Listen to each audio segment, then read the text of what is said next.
మహాకుంభమేళాలో మళ్లీ మంటలు అంటుకున్నాయి. ఈసారి సెక్టార్ 18లో అగ్ని ప్రమాదం చోటు చేసుకుంది. కుంభమేళాలో మొదలైనప్పటి నుంచి త్రివేణి సంగమం ఒడ్డున మంటలు చెలరేగడం ఇది 4వసారి. ఇలా వరుస అగ్ని ప్రమాదాలు భక్తుల్లో ఆందోళన కలిగిస్తున్నాయి. ప్రాణ నష్టం జరగకపోయినప్పటికీ భక్తుల గుడారాలు కాలి బూడిదవుతున్నాయి. ఇంతకీ ప్రయాగ్రాజ్లో ఏం జరుగుతుంది?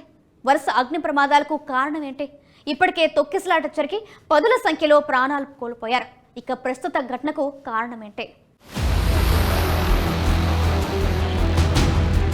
ప్రపంచంలోనే అతిపెద్ద ఆధ్యాత్మిక ఉత్సవంగా పేరుగాంచిన ప్రయాగ్రాజ్ మహాకుంభమేళాలో వరుస ప్రమాదాలు ఆందోళన కలిగిస్తున్నాయి.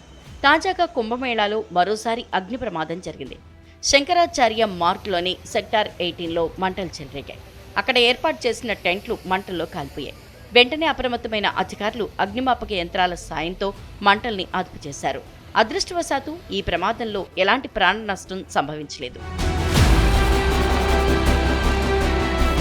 మౌని అమావాస్య సందర్భంగా గత నెల 29వ తేదీన కుంభమేళా ప్రాంతాల్లో తొక్కిసలాట ఘటన చోటు చేసుకుంది. ఆ ఘటనలో 30 మంది ప్రాణాలు కోల్పోయారు. సుమారు 60 మంది గాయపడ్డారు. ఇక కుంభమేళా ప్రారంభమైనప్పటి నుంచి ఇప్పటి వరకు అక్కడ అగ్ని ప్రమాదం జరగటం ఇది 4వసారి. తొలుత జనవరి 19వ తేదీన మహాకుంభమేళాలో భారీ అగ్ని ప్రమాదం సంభవించింది. ఎల్పీజీ సిలిండర్ పేలడంతో సెక్టార్ 19లో మంటలు చెలరేగి 18 గుడారాలు కాలిపోయాయి. ప్రమాదంలో ఎలాంటి ప్రాణ నష్టం జరగలేదు.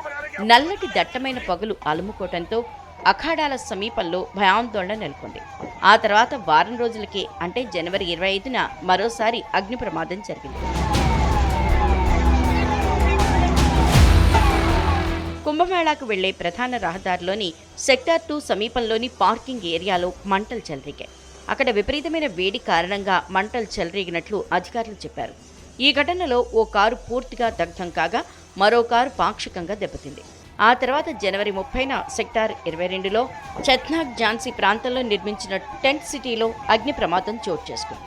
ఈ ఘటనలో డజన్కు పైగా టెంట్లు కాలిపోయాయి. అయితే ఈ 3 ఘటనల్లో ఎలాంటి ప్రాణ నష్టం సంభవించలేదు. తాజాగా 4వసారి అగ్ని ప్రమాదం సంభవించింది.